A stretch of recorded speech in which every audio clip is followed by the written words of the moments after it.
C'est bon pour tout le monde?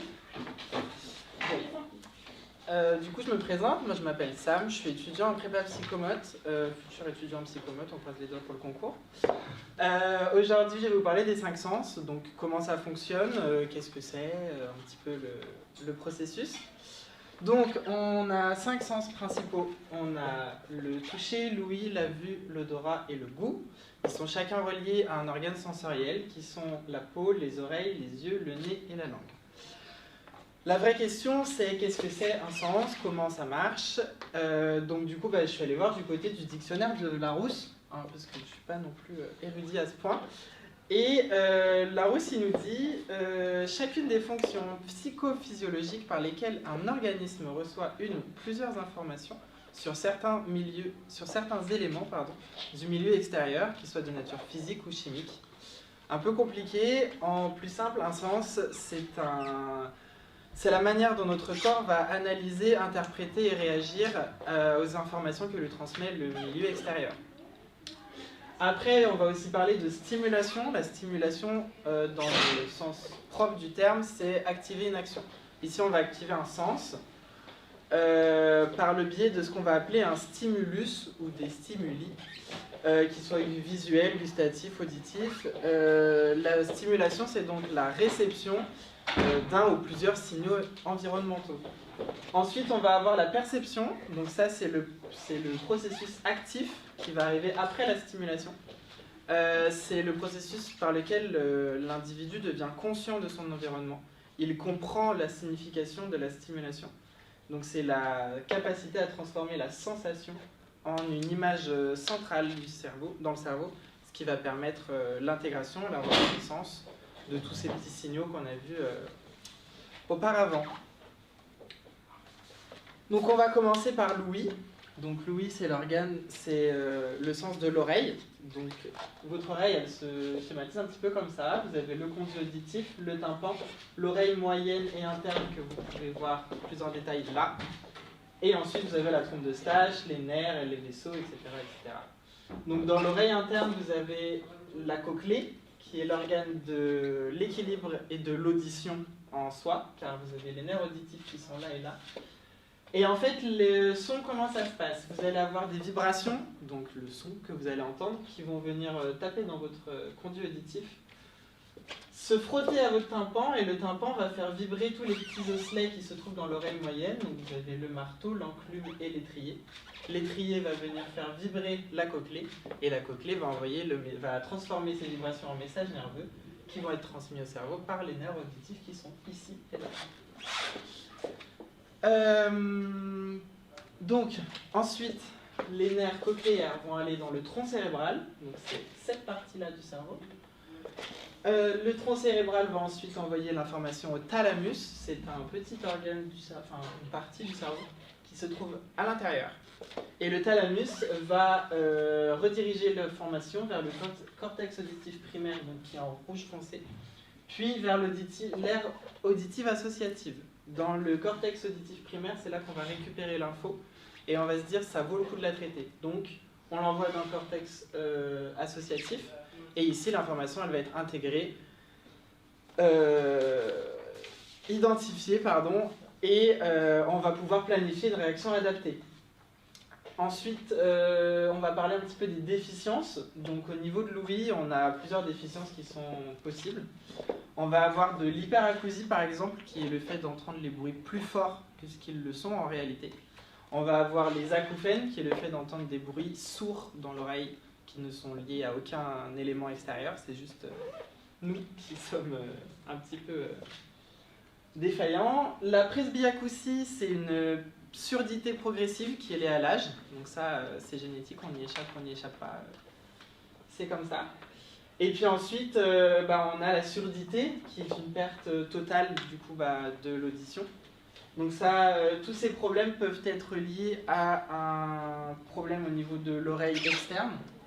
Donc ça peut être par exemple un bouchon de cérumen qui se bloque dans le conduit auditif. Ça peut être une infection du tympan, donc une otite. Ça peut aussi venir du système nerveux. On a certaines maladies qui vont impacter les neurones, et du coup, quand c'est le système nerveux, là, malheureusement, ça marche moins bien. Il existe plusieurs techniques et aides pour pallier à ce genre de problème, que ce soit des amplificateurs auditifs, des implants cochléaires ou des audioprothèses. Sachez que les déficiences, en général, touchent une personne sur 1000, donc c'est quand même quelque chose d'assez présent dans notre société et dans notre population. On va passer à la vue. Donc la vue, c'est le sens de l'œil. Donc un œil, schématiquement, ça se représente comme ça. Vous allez avoir la cornée, la pupille, donc le noir de votre œil. La lumière va passer dans la pupille, va venir se refléter sur la rétine, qui est la partie jaune ici que vous voyez, c'est la première couche de l'intérieur de votre œil. C'est ici que vont se trouver tous les petits photorécepteurs qu'on va voir juste après. Vous allez avoir la fovea dans votre rétine, qui est le point le plus net de votre vision. C'est le petit trou qui est là, je ne sais pas si vous voyez bien. C'est là où va se concentrer les cônes. Donc je vous expliquerai après en quoi ça consiste. Et vous allez aussi avoir dans votre rétine votre point aveugle, c'est-à-dire un point où quand l'image de ce que vous regardez se trouve ici, vous ne le voyez pas. Donc, on en a tous un dans notre œil qui diffère en fonction des gens. Donc, je vous ai parlé, donc les cônes, c'est ce qu'on va retrouver dans la fovea, c'est ce qui permet la vision de jour, la vision des couleurs et la vision nette. Donc, quand vous regardez quelque chose devant vous, vous allez le voir net et en couleur, si vous n'avez pas de problème de vue lié à la cornée, par exemple.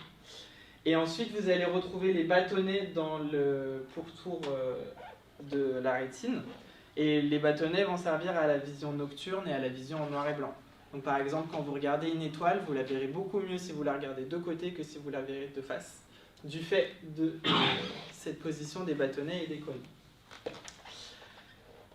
Ensuite, donc, on a aussi le nerf optique qui part là, et donc qui va passer par le chiasma optique. Donc ça, on va le voir là, le chiasma optique. Parce qu'en fait, votre œil va avoir une vision gauche et une vision droite de chaque côté. Et ensuite, le chiasme optique, ça permet de faire tout ce qui va à droite, de le mettre à droite, tout ce qui va à gauche, de le mettre à gauche. Mais avant le potentiel d'action, il va falloir avoir de la lumière. Donc la lumière, elle passe par votre pupille, le petit trou. C'est noir parce qu'en fait, c'est simplement un trou. La lumière, elle va arriver par là. Donc là, c'est votre rétine. Vous allez avoir d'abord les cellules ganglionnaires, puis les cellules bipolaires, et enfin les photorécepteurs, donc les cônes ou les bâtonnets en fonction de où l'image elle tape dans votre rétine. Et donc la lumière, elle passe dans un sens, elle se transforme en potentiel d'action, elle revient et elle part dans le nerf optique. Ensuite, dans le cerveau, donc ça passe le nerf optique, chiasma optique, puis le thalamus. Tous les sens, à part l'odorat, passent par le thalamus. Donc une fois dans le thalamus, ça diverge, ça part dans le cortex visuel, qui est la petite aire en jaune foncé que vous avez là. Et ensuite, si c'est bon, ça part dans l'aire visuelle associative. Donc comme pour Louis, l'aire visuelle associative, c'est là que l'image va être identifiée, va trouver sa signification principale, et on va pouvoir avoir une réaction en conséquence de ce qu'on voit. Ensuite, on va voir les déficiences. Les déficiences, il y en a quelques-unes. Il y a la plus connue, la cécité, quand on est aveugle. Donc c'est une perte totale de la vision. On peut aussi avoir des troubles de l'accommodation, donc c'est-à-dire voir flou. Donc ça va plus être lié à la cornée. On a aussi des troubles de la motricité qui peuvent advenir à la suite, parce que quand on ne voit pas bien ce qu'on a dans notre environnement, on ne peut pas se déplacer ou agir d'une manière précise. On peut avoir aussi des atteintes du nerf optique, du coup, comme pour Louis, quand c'est nerveux, malheureusement, c'est compliqué d'y remédier. Et puis après, on a aussi des atteintes au niveau de la rétine, un manque de cône, un manque de bâtonnet. Ça peut amener par exemple au daltonisme, le fait de ne pas voir les couleurs correctement. Donc voilà, après il y a plusieurs moyens pour remédier à ça, les lunettes, des opérations comme la cataracte, c'est des choses comme ça. On va voir maintenant le goût. Donc le goût, c'est le sens de la langue. Votre langue, elle est constituée essentiellement de papilles et de bourgeons gustatifs. qui vont vous permettre de reconnaître les 4 goûts principaux qui sont l'amer, l'acide, le salé et le sucré. Votre langue elle est en symétrie, c'est-à-dire que vous allez en fait avoir un côté avec donc l'amer, l'acide, le salé et le sucré, et la même chose exactement de l'autre côté. Elle est reliée à 2 nerfs crâniens. Ces 2 nerfs crâniens, ils vont permettre la transmission du message au cerveau, qui va encore une fois passer par le thalamus, hein, très important, c'est cette partie du cerveau, et ensuite être transmis dans l'aire gustative, qui est la petite aire ici au milieu. Donc ici, il n'y a pas d'aire associative. Je ne sais pas pourquoi, ils ont décidé qu'il n'y en aurait pas dans le cerveau.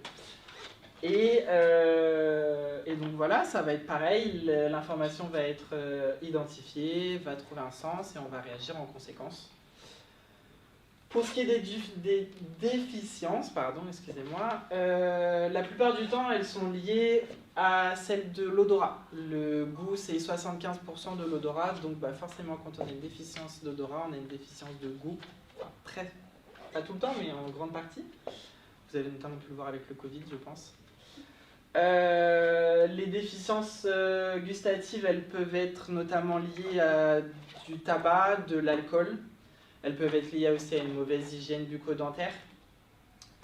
Et il y a certaines maladies aussi qui peuvent avoir un impact, peut-être un peu plus sur le côté neurologique, comme le diabète, certains cancers, Alzheimer, Parkinson, etc. Donc voilà, on va passer maintenant à l'odorat, qui a un sens un petit peu plus sympa. Donc l'odorat, contrairement à ce qu'on croit, c'est pas le nez, mais la tache olfactive qui se trouve là. Donc là, vous avez votre narine. Vous avez une tache olfactive par narine qui est composée de cils olfactifs que vous pouvez voir là. Et ces cils olfactifs, ils passent par ce qu'on appelle la lame criblée. C'est la partie de votre cerveau qui est juste au-dessus de votre nez et qui est faite de plein de petits trous. C'est pour ça qu'on dit qu'elle est criblée, comme si elle était criblée de balles par exemple. Et donc ça permet aux cils olfactifs de pouvoir passer. Ces cils olfactifs sont reliés au bulbe olfactif, donc que vous voyez là. Et c'est dans ce bulbe olfactif que se trouvent les nerfs olfactifs qui vont aller directement à l'aire olfactive du cerveau sans passer par le thalamus. On peut ressentir jusqu'à entre 2000 et 4000 odeurs différentes avec notre nez, donc c'est quand même assez incroyable. Après, les femmes ont une sensibilité olfactive plus grande que les hommes. Donc quand il y a des déficiences, elles sont aussi beaucoup plus touchées malheureusement. Enfin, un revers de la médaille, hein, de toute façon. Donc, dans le cerveau, on a les nerfs olfactifs qui vont passer directement ici dans l'aire olfactive et qui vont aussi passer dans l'hippocampe et le noyau amygdalien. Le noyau amygdalien, c'est dans le tronc cérébral. Je vais essayer de vous remontrer dans l'autre. Donc, le tronc cérébral, le noyau amygdalien, il est par là, derrière. Et en fait, ça, c'est dû au fait que l'odorat, c'est un sens qui est extrêmement relié à la mémoire. Il y a des gens qui se sont réveillés du coma avec une odeur. Il y a des gens qui vont, par une odeur, retrouver des souvenirs. Il y a des souvenirs qui vont vous rappeler des odeurs, etc. Donc c'est très très lié à la mémoire. D'où la présence de l'hippocampe, qui est la région cérébrale qui gère la mémoire en général. Donc pas de passage par le thalamus, vu qu'il y a le passage par l'hippocampe.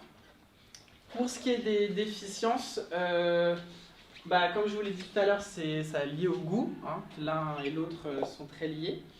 On va avoir les déficiences principales, ça va être la cacosmie.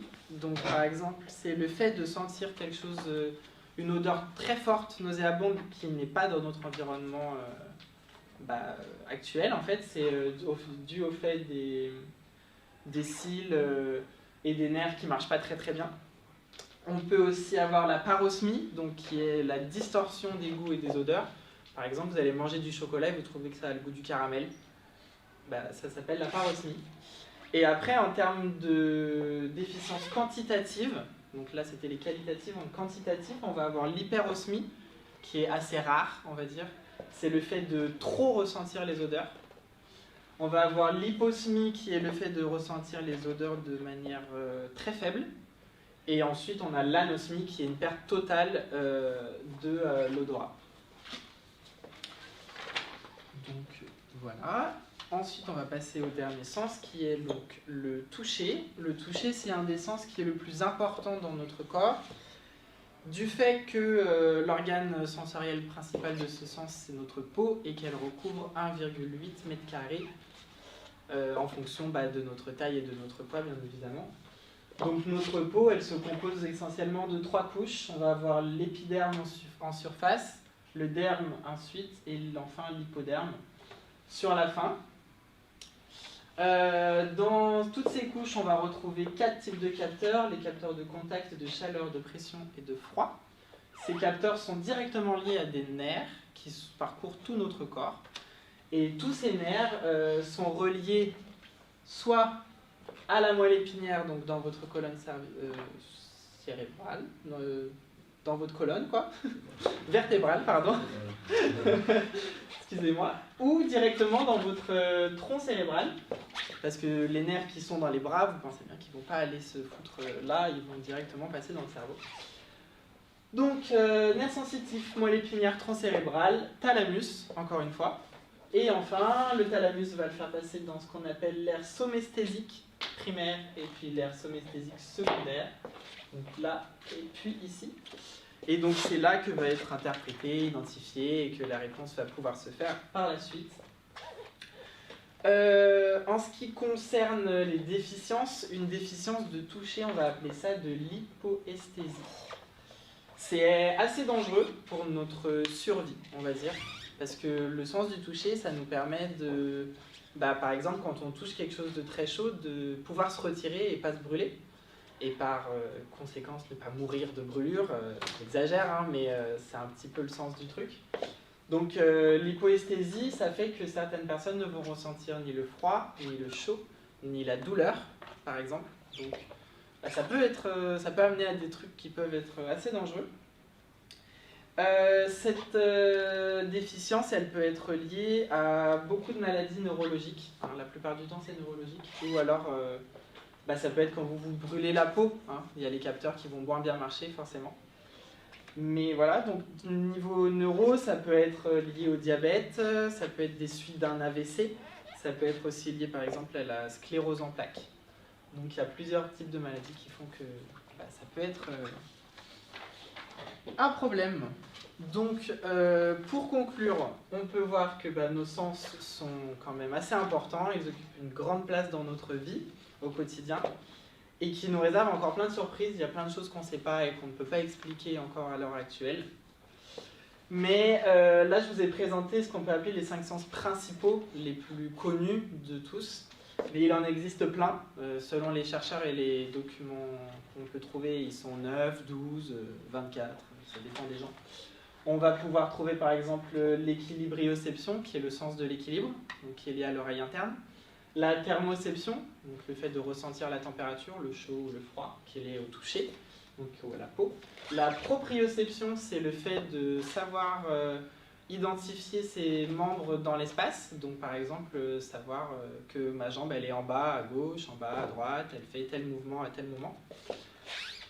Et la nociception, c'est le ressenti du danger et de la peur. Donc quand on a une situation de danger, c'est ce qu'on va appeler la nociception, notre réaction face à ça. Donc voilà, j'ai terminé. Si vous avez des questions ou des interrogations sur quelque chose, je vous écoute. J'ai peut-être une question, c'est et du coup pour les aveugles, les personnes qui ne voient pas bien, comment ils font pour lire le braille du coup? Et ben en fait, c'est le toucher le braille, tu sais. Ah ouais?